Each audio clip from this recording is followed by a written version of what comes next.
Assalamualaikum warahmatullahi wabarakatuh. Shalom, Om Swastiastu, Namo Buddhaya, Salam Kebajikan. Perkenalkan, nama saya Rolas Dijanetro Brutu, peserta Latsar tahun 2025, Angkatan 6, Kelompok 2 dengan jabatan Auditor Ahli Pertama Inspektorat Kabupaten Singkil. Di sini saya ingin membagikan pengalaman apa saja yang saya dapatkan terkait pembelajaran sinkronos pada agenda 1 dengan fasilitator Bapak Burdan Ali. Yaitu pertama, mengikuti pelajaran ini sangat asik karena kami sangat mudah memahami materi yang disampaikan dengan suasana yang sangat interaktif. Selain pembelajaran secara sinkronos, kami juga mengikuti pembelajaran secara asinkronos, yaitu dengan memberikan tugas yang dikerjakan secara individu dan secara kelompok. Salah satu contohnya seperti saya membuat video ini, yaitu tugas individu yang saya berikan. Adapun materi yang kami pelajari di agenda pertama ini yaitu tentang sikap perilaku bela negara yang mencakup 3 komponen besar. Yang pertama yaitu wawasan kebangsaan dan nilai-nilai bela negara. Yang kedua membahas analisis isu-isu kontemporer. Dan ketiga kesiapsiagaan bela negara. Nah, saya akan mencoba menjelaskan rangkuman mengenai pelajaran tersebut. Yang pertama yaitu wawasan kebangsaan dan nilai-nilai bela negara. Wawasan kebangsaan adalah cara pandang bangsa Indonesia terhadap diri dan lingkungannya yang mengutamakan persatuan dan kesatuan dalam kehidupan berbangsa dan bernegara. Berlandaskan pada Pancasila dan Undang-Undang Dasar 1945, wawasan kebangsaan menekankan pentingnya menjaga keutuhan NKRI, menghargai keberagaman, dan menjunjung tinggi nilai-nilai demokrasi serta keadilan sosial. Tujuannya adalah membentuk karakter warga negara yang cinta terhadap tanah air, memiliki semangat nasionalisme, dan mampu berkontribusi positif dalam pembangunan bangsa. Nah, selanjutnya, bela negara adalah sikap dan tindakan warga negara yang dijiwai oleh kecintaan terhadap tanah air, kesadaran berbangsa dan bernegara, serta kerelaan berkorban demi mempertahankan kedaulatan negara.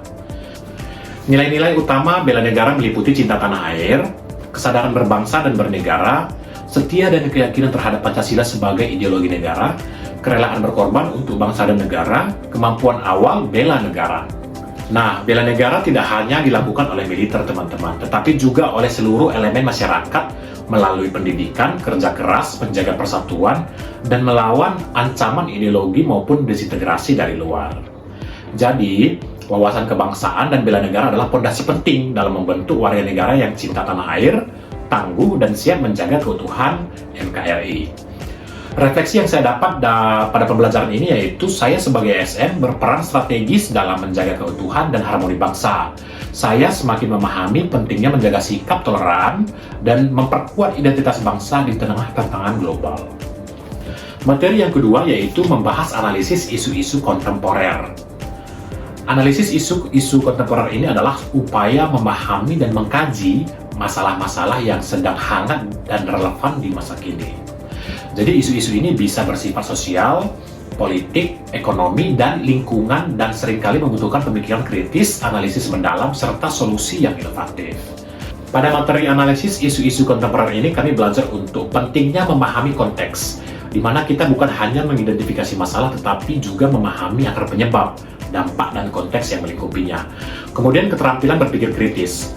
Analisis isu kontemporer ini membutuhkan kemampuan berpikir kritis untuk mengevaluasi informasi, mengidentifikasi bias, dan menarik kesimpulan yang beralasan. Kemudian, keterampilan ini penting untuk membedakan antara fakta dan opini, serta untuk menghindari penyebaran informasi yang salah atau hoax. Yang ketiga yaitu berbagai teknik analisis. Terdapat berbagai teknik analisis isu yang dapat digunakan ya, seperti mind mapping, fishbone diagram, dan analisis SWOT. Nah, teknik-teknik ini membantu dalam mengorganisir informasi, mengidentifikasi hubungan sebab akibat, dan merumuskan solusi yang efektif. Yang keempat adalah implikasi bagi pengambilan keputusan.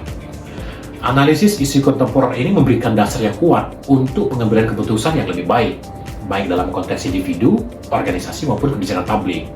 Jadi dengan memahami isu-isu yang ada, kita dapat merancang solusi yang lebih tepat sasaran dan berkelanjutan, teman-teman. Yang kelima adalah adaptasi dan inovasi. Analisis isu kontemporer ini mendorong individu dan organisasi untuk beradaptasi dengan perubahan yang cepat dan dinamis. Ini juga mendorong inovasi dalam mencari solusi baru untuk mengatasi tantangan yang muncul. Nah, kebetulan di analisis isu kontemporer ini, teman-teman, kelompok kami mengangkat isu terkait dengan kasus korupsi yang sering terjadi di Pertamina ya, dengan spesifik mengenai BBM oplosan. Nah, Refleksi yang saya dapat pada materi ini yaitu sebagai ASN, kita harus bersikap netral, bijak dan tanggap. Kemudian saya belajar untuk tidak sekedar memahami isu, tetapi juga menjadi bagian dari solusi, mengedukasi dan menenangkan, bukan memprovokasi. Materi yang terakhir yaitu kesiapsiagaan bela negara. Di materi ini kami diajarkan untuk kesiapsiagaan bela negara dengan kemampuan awal bernegara, yaitu kesiapsiagaan mental. Kita harus menjaga kesehatan mental dan pikiran agar dapat menyesuaikan diri dengan baik terhadap perubahan yang terjadi, agar dengan pikiran dan mental yang sehat, kita dapat membela negara dengan baik pula. Yang kedua yaitu kesiapsiagaan jasmani. Kita harus menjaga kesehatan jasmani melalui pola hidup yang sehat dengan menerapkan kebiasaan yang baik. Jadi dengan kesehatan jasmani yang baik, maka kita dapat membela negara dengan yang baik pula. Saya ucapkan terima kasih atas perhatiannya. Wassalamualaikum warahmatullahi wabarakatuh. Shalom, Om Swastiastu, Namo Buddhaya, salam kebajikan.